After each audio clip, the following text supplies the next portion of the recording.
left side of the table, standing 6 feet, weighing 215 pounds, with a record of 12-0, all wins by submission, is Sean the Carb Killer Edgar. Coming in from the right side, standing at 6'1", hailing out of Southern California, a stout 267, is William the Credit Monster Dalton. He has a record of 30-0, all by knockout. Gentlemen, come to the middle. Touch your papers and start speaking.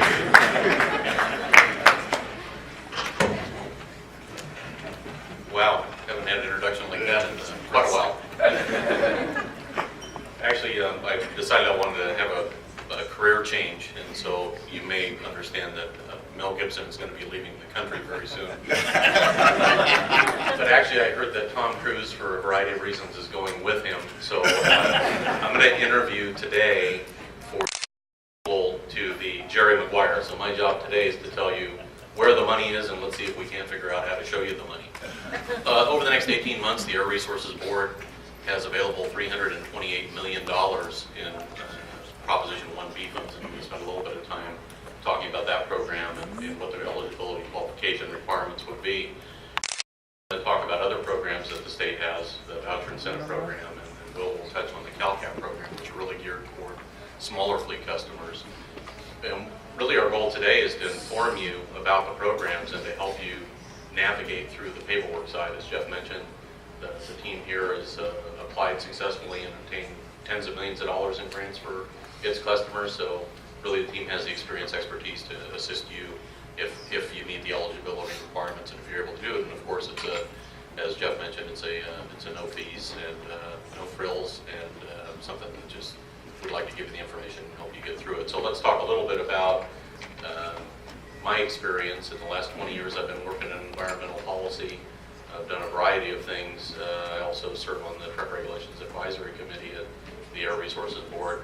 I've represented multiple vocational truck associations in Sacramento for about the last 15 years. So, Recycling Association, the Dump Truck Owners. I do some work with Movers, Moving and Storage Association, and Associated General Contractors. And so, my interaction with the Air Resources Board over the last 15 years has really been geared toward their implementation of the diesel regulations. So you heard Mr. Hawkins talk about the progression, and I think Matt Schrapp also punctuated the fact that the diesel rules have about 10 years of history going backwards, and whether we like it or not, the federally driven commitments for the next 15 years are really going to dictate the pace of the rules. I've had I don't know if it's a blessing or a curse to work on just about all of these rules starting back in 2000 that cover different vocational truck segments, and then wrapping up in the last 5 years the different vocational truck segments that are listed there with the truck and bus rule and a future agricultural off-road engine coming up in the next engine rule coming up in the next year. And so essentially, whether we like it or not, the Air Resources Board and the air districts also have a continuing role in establishing standards for internal combustion engines, and so those of you that rely on internal combustion engines are going to be subject to a whole combination of these rules. I'm going to get down a little bit into the weeds and talk about Proposition 1B, and we'll also, any additional questions, I'm going to hit the high level, and we have several tables in the back where we'll be able to answer your specific questions. But essentially, State Proposition 1B is a scrap and replace program. You have to give up a truck in order to get a new truck. And there are eligibility requirements that's really geared toward taking 2003 and older engine model years off of the road and replacing those with 2007 or cleaner engines. The scrap truck requirement, meaning the truck that you would have to surrender if you were granted an award, has to meet certain requirements. It has to be used to move goods in California. It has to have the gross vehicle weight rating of above 31,000 pounds. There's a requirement there, the DMV code K that's mentioned there, so you have to produce documents that demonstrate that you've been paying adequate weight fees for the scrap truck. So those are essentially the eligibility requirements for the truck that would be scrapped. And in addition to that, the documentation, we listed some of those on the program announcement, and to the extent we can help you assist and package all of those up, the equipment owner or the applicant for the grant would need to demonstrate at least 75% operation in California for the past 2 years. The registration documents have to show continuous registration, or in lieu of continuous registration, there is some partial year information there that is acceptable. And essentially the new truck requirements, the newer used truck that's purchased has to be a Class 8 truck, a greater than 33,000 pound gross vehicle weight rating truck. And the new engine that comes in that truck needs to meet either model year 2010 emissions values or model year 2007 emissions values.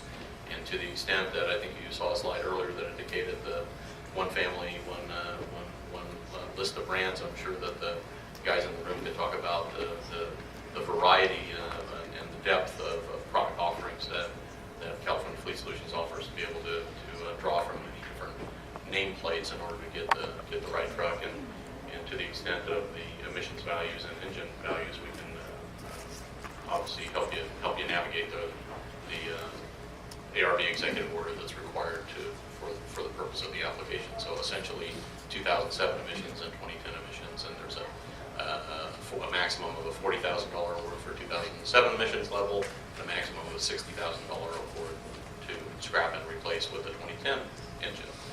Let's talk about going forward, what the new trucks funded would need to do. The map there to your left designates the major trade corridors. So essentially, I highlighted and read the items over to the right, and just touching on the highlights of what would be required of the applicant. At least 50% of the travel going forward would need to be within the trade corridors that are designated there. Obviously, maintaining current DMV registration, insuring the truck, all of those elements would be required, and record keeping, reporting, and audit requirements, and so as an ongoing service in addition to filing the grant, would also be available to assist with the reporting that would be required over the project life, which may be 3 years, 5 years, typically in that type of time frame the reporting would need to occur. I'll spend just a few minutes to illustrate for you that in my experience, waiting toward the end of the program, and like I said, I've been working on fleet rules for about now, and it tends to be that the folks that wait till the end typically end up paying more. And by that, what I mean is the grant funding, and this is a slide that illustrates what the 1B availability is. And you'll notice that the yellow area, the year 2-3 money, that's the money that's going to be spent here essentially in the next 6 to 8 months. The year 4 money, which is in orange, is going to be available likely for award through the end of 2012. But essentially the red area there, once the bond funds are consumed, there's going to be no additional availability during the rule compliance phase. So the message here would be early actors and folks that are able to take advantage of grant funding, in my experience, have shown to have a total overall cost of compliance that leverages the grant funds and lesser cost of compliance over the course of a rule. Air districts are project administrators, and as I mentioned, the team here, we know the process of navigating and would like to assist you starting today for those who are eligible. I'll briefly touch on the voucher incentive program, just say that this is geared towards small fleets of 3 or less, and this is a much more streamlined application process. Several other folks in the room here, Mike Pelican and Ferdinand and others, have been qualified to do this very abbreviated and really a 5-day turnaround application where an owner of a fleet of 1 to 3 trucks could apply for a replacement, and that maximum amount of a voucher could be up to $45,000. So that information is also available at the back table. And essentially, once we submit the application, there is a, like I say, very quick turnaround. Be an option for fleets of 3 or fewer. I'll spend just the remaining time that I have talking about this slide just to help you get maybe a focus on what grant funds mean in the context of the rule phase. And this one's modeled primarily towards small fleets, but we heard Mr. Hawkins talk about perhaps an extended compliance phase, but essentially between 2011 and 2017, the Air Resources Board plan is for all fleets doing business in California transition out of the older equipment and be required to deal with particulate and NOx. And really what this slide goes to show you in the light blue area is really the window for availability for the Prop 1B funds, and it's really geared toward those 2003 and older engine model years. If you notice the engine model years going down the left side, the left column there, are illustrating for you the existing truck engine model year, and 2003 and older are the Prop 1B and VIP. There's also a hybrid voucher program that we can tell you about at the table if you want to stop by, if the hybrid trucks in your future. And essentially, the darker blue area is where Prop 1B and VIP funds can fund a retrofit instead of a replacement truck. But essentially, in the yellow zone is where the decision point comes, where funding will be less available or not available to fleets that really need to start complying in the 2012-2013 compliance frame. And then once you see 2014, where you see red, essentially you're sealed off from receiving the grant funding. So really the messaging today is just to let you know that time is of the essence, because the air districts are going to begin a process over the next several weeks to take applications. Folks here starting today can help you do that, and really the only complete and correct application. So there are a lot of paperwork requirements. We want to help you get all that together. The toolkit that you received when you came in has some valuable information. I want to walk you through the process, but essentially we've got folks that are here that are capable, motivated, and really want to help you. And as Jeff mentioned, it's an open hand offer, no commitment, just hopefully your participation. And so we'd like to help you with that starting today. And just by a show of hands, how many of you all have fleets of 20 or fewer trucks? So several of you. So I mentioned 1B is good from truck 1 upwards. So a single truck owner can apply for 1B. VIP was for 1 to 3 trucks. And I'm going to hand over, well, I don't know if I need to hand over a few punches first, or essentially the CalCap program is what Will Dalton, who's going to follow me, is going to talk about, and that's really geared toward fleets of 20 or fewer trucks.